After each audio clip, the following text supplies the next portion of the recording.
पर मेरे पास जो मिट्टी है वो बहुत ही सॉफ्ट और बिल्कुल साफ़ है। इसमें कोई कंकड़ वगैरह कुछ भी नहीं है, कोई भी पत्थर नहीं है। और आप लोग जानते हैं इसका कारण क्या है, क्योंकि मैंने आपको एक वीडियो में दिखाया है कि किस तरह से मिट्टी को प्रिपेयर करना है। हम इस मिट्टी को प्रिपेयर करके बनाएंगे तो हमारे जो भी स्कल्पचर हम बनाएंगे वो बहुत सॉफ्टनेस उसमें दिखाई देगी और बहुत बनाने में भी बहुत आसानी होगी। उसमें कंकड़ नहीं आएंगे तो बहुत स्मूथ दिखाई देगा। और आप देख रहे हैं कि मैंने इसको पॉलीथीन में रखा हुआ है। जब आपको लगे कि ये मिट्टी इतनी सूख चुकी है कि ये हाथ में ज़्यादा चिपक नहीं रही है तो आप इसको, और इसमें सॉफ्टनेस भी आ गई है, तो आप इसको एक पॉलीथीन में, किसी भी पॉलीथीन में आप इसको पैक करके रखें। इससे ये होगा कि इसमें ये जो है मिट्टी ज़्यादा सूखेगी नहीं और इससे काम करने में बहुत आसानी हमें होगी। अब ये हमारी मिट्टी जो हमने तैयार हो गई है, अब हमने इसे पैक करके रख लिया है और अब ये काम करने के लिए बिल्कुल तैयार है। हाँ, तो अब मिट्टी के बाद मैंने यहाँ पर एक ये लकड़ी का एक टुकड़ा, एक प्लाई ले लिया है। आप लोग देखें, आप लोग कुछ और भी यूज़ कर सकते हैं। आप चाहें तो पेड़ की जो छाल होती है उसका भी यूज़ कर सकते हैं और आप किसी भी तरह कोई बॉक्स भी ले सकते हैं। और आप देख रहे हैं यहाँ मैंने एक पत्थर रखा हुआ है, ये फरसी से बोलते हैं पत्थर, ये एक मैंने ले लिए है। तो ये एक तरह से गणेश जो हम बनाएंगे वो इस पर बैठ जाएंगे, उनके पैर भी यहाँ पर रख सकते हैं। तो आप अपने हिसाब से कोई भी जो भी आप कॉम्पोजिशन करने वाले हैं उसके हिसाब से आप एक पत्थर, लकड़ी किसी तरह का यूज़ कर सकते हैं जिस पर हम गणेश जी बनाएंगे। और इसके साथ में यहाँ पर कुछ टूल्स हैं। टूल्स में कुछ खास नहीं, ऐसे यूं ही कुछ आप कुछ लकड़ी भी ले सकते हैं जो शेप देने के लिए काम में आएंगे और इससे हम डिफरेंट टाइप के शेप दे पाएंगे। कुछ फोल्ड्स जो होते हैं उनको हम इससे कर पाएंगे। ये कुछ ब्रश हैं जो स्लैब लगाने के काम में आएंगे।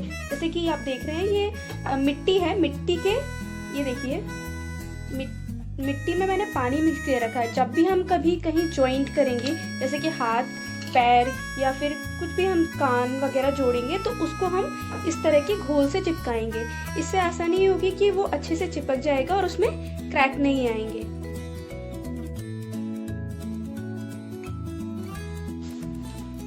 ये जॉर्जेट का एक पुराना कपड़ा है बेकार, तो उसका भी यूज इसको बनाने में होगा।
इसके अलावा और भी कुछ गणेश जी हैं जो बनाए हैं, देखिए, और इन्हें सूखने के बाद हम कलर भी कर सकते हैं।